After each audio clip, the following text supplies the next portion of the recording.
नाज़रीन, अवामी न्यूज़ में ख़बरनि जो सिलसिलो जारी है। नाज़रीन, अवामी न्यूज़ में ख़बर ॾींदा हलूं त 5वीं क्लास जो शागिर्द पुरसर बीमारी में वठिजी वियो आहे, बिस्तरे भेड़ो थी वियो आहे। मुंहिंजो इलाज करायो वञे, वस वारनि खां मदद जी अपील कई है। इमरान 5वीं क्लास में पढ़ंदो साईं बीमार थी पियो, हाणे खट झले छॾियो, न साईं उथण जहिड़ो न साईं हलण जहिड़ो, पढ़णु चाहियां थो साईं बीमार लॻो पियो, तव्हां मदद कयो।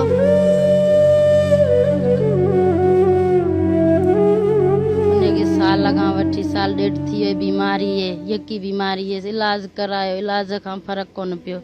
बच्चनि जी पूरी करे या पंहिंजे बच्चे जो इलाज कराए।